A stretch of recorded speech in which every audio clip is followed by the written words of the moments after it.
Leila, lots to talk about. Let's begin with the announcement by Hariri that he's stepping down. How has that gone down with the Lebanese public and with the powers that be? Well, yes, it's been a day of extremes here for Lebanese protesters. When Saad Hariri announced his resignation in the afternoon, there was huge celebration amongst all the protesters. They were screaming and crying, they were hugging each other. I was walking down the road just a couple of minutes afterwards and I saw a Lebanese friend. He ran over, he grabbed me and picked me up, swung me around. He said, "We haven't slept for days trying to achieve this, and we have achieved it. We've won. They tried to beat us up this morning, but we've won." And what he was talking about, of course, was that this morning Hezbollah and Amal supporters came into central Beirut and started trying to start fights with protesters, both on the ring road and then down here in central Beirut, just behind me, this camp that has been mostly peaceful for weeks. They ripped down tents and they started hitting people. Several ambulances were called in and eventually the army had to disperse them with tear gas and flash bombs. Now this evening, the mood much calmer again and very celebratory, and the camp has been rebuilt all afternoon and is largely back to how it was earlier today before the destruction. Okay, so defiant protesters there.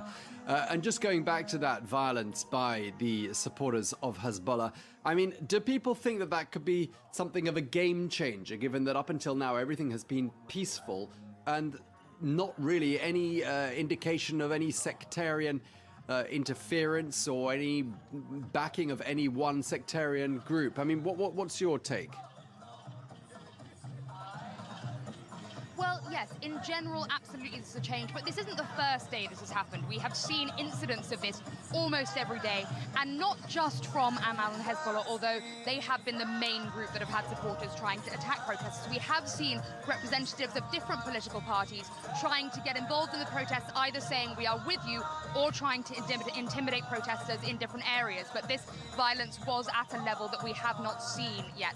So this is certainly the beginning of a change if sectarian supporters are starting to say, well, the only way we can beat these protests is by getting involved and trying to shut them down. But what's interesting about this as well is Hezbollah's position.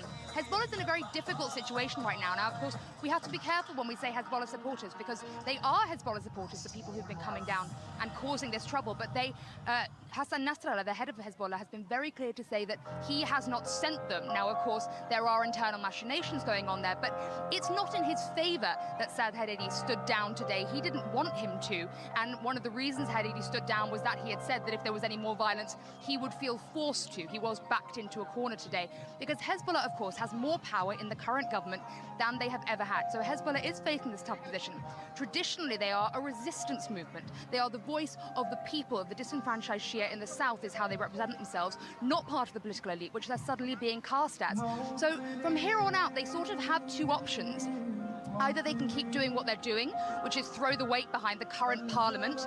If Saad Hariri's resignation is accepted by President Aoun, which it hasn't been yet, parliament will have to try and find a new prime minister, or it will have to dissolve, so they can try and see if they can form another Hezbollah-dominated government, or they change their tactics entirely. They pull back and they say, no, we are part of the resistance movement. We are going to join the protests and move towards a completely different kind of country and see if they can dominate that new government. So that's the choice facing Hassan Nasrallah and Hezbollah right now. Okay, well, thank you for that update from Beirut. France 24's Leila Molana-Allen. Thank you very much indeed.